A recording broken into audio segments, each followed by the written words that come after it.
Give me just 5 minutes and I will give you 10 practical steps that will ensure that you get a better sleep tonight. Did you know that sleep is just so incredibly important? It affects so many key elements of our life.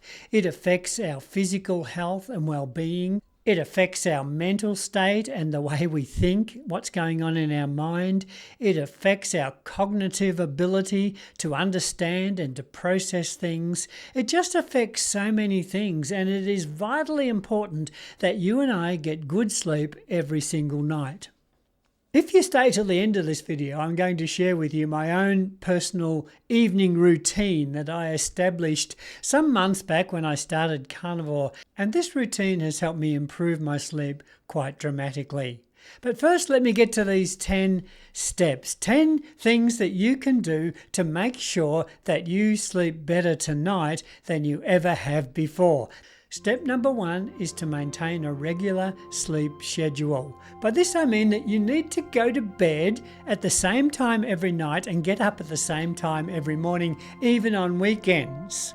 You see, if we do that, it trains our body clock that this is nighttime for sleeping and this is daytime for being awake. If we get that regular time in, it's going to help us sleep better.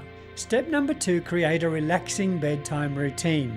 This is something that you do every night that helps you unwind at the end of the day. Now, it might be different for every person, but you might like to listen to some music or have a period of meditation or just some way of de-stressing, work on a hobby, read a book, something that helps you breathe out all of the cares of the day and helps you get in that quieter frame of mind so that when you do get into bed, you are ready to sleep. What you do in that last hour before you go to bed, just so important. Number 3, you want to optimize your sleeping environment. That's fancy speak for saying you need to set up your bedroom so that it's helping you sleep and not hindering you from sleep. What I'm talking about here is things like the temperature of the room. The sleep experts are now telling us that we need to have our bedroom just that little bit cooler than the rest of the house.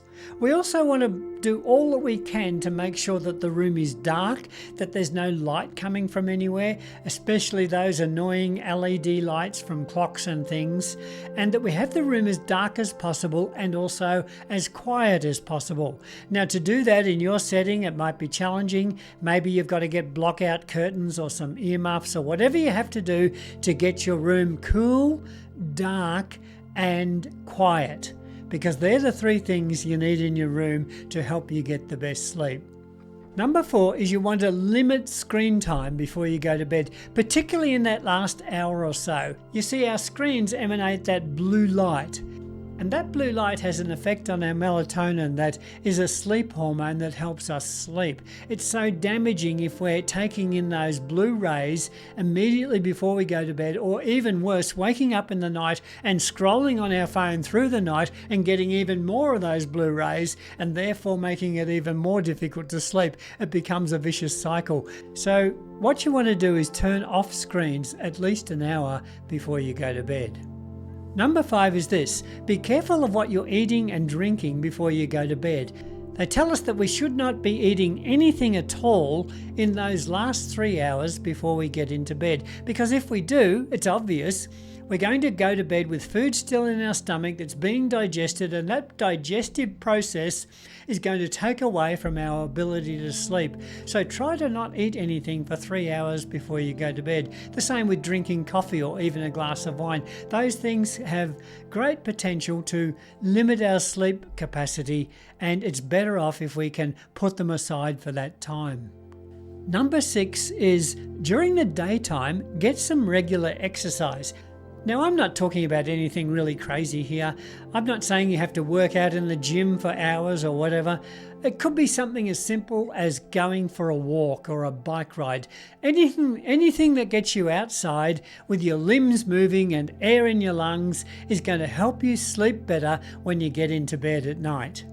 Number 7, manage stress and anxiety.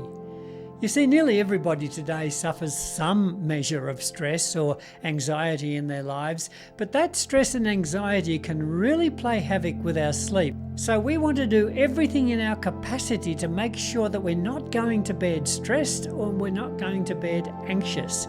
So maybe we have some quiet music, maybe we read, maybe we do one of our hobbies, anything that helps us wind down. For me, it's a few minutes of meditation where I just breathe out literally the cares of the day, and I breathe in love and joy and peace and those great qualities. So we've got to do something to manage our stress and anxiety, especially when we're about to get into bed. Number 8, we want to avoid sleeps during the day. You see, prior to Carnivore, I had to sleep almost every afternoon because I was so tired.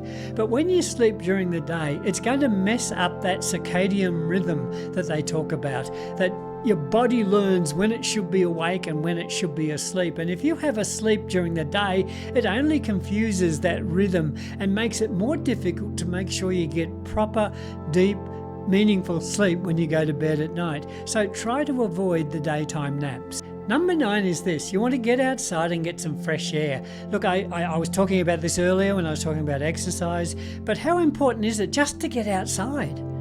Even if you're just sitting on a chair and you're taking in that beautiful fresh air and the beams of light from the sun, this is so healthy, folks. We need to do this. And the sleep experts again are saying that exposure to fresh air and sunshine during the day is definitely going to help you improve your sleep pattern at night. Number 10 is acknowledging that some people have serious sleep issues. I'm talking about things like insomnia and sleep apnea. And some of these things can be quite serious and detrimental to our sleep.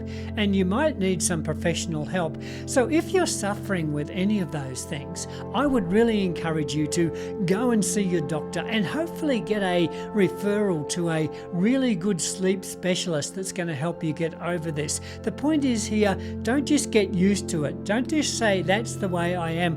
All of these things can be figured out and resolved. So don't rest, go and do something about it. Getting a good night's sleep is just going to be so beneficial in so many ways.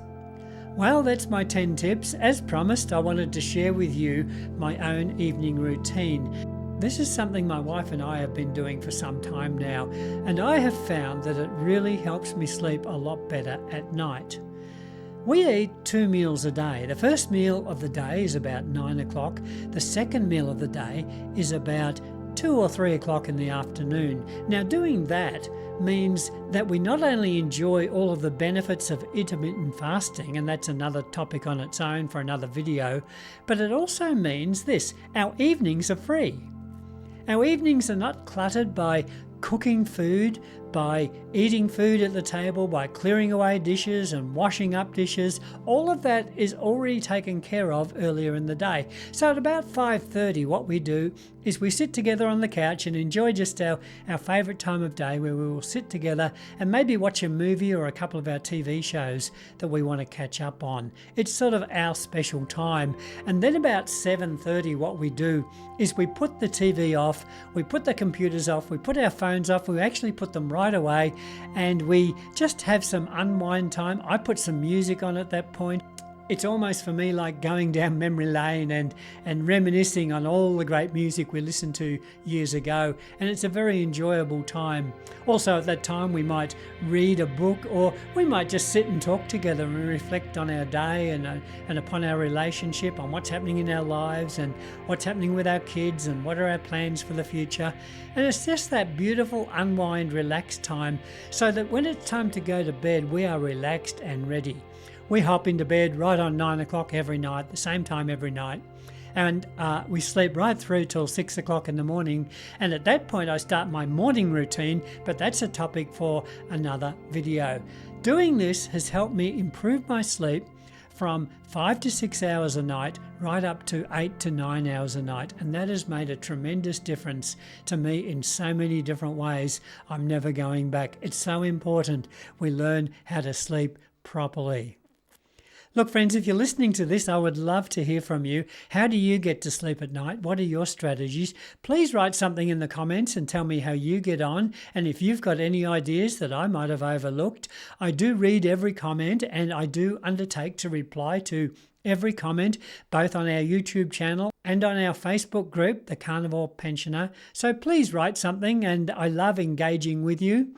If you missed my video on 10 essential tips for people over 50 starting out on the carnivore diet, I will leave a link to it above, but I wanted to say to you, thank you for watching today. I've enjoyed your company.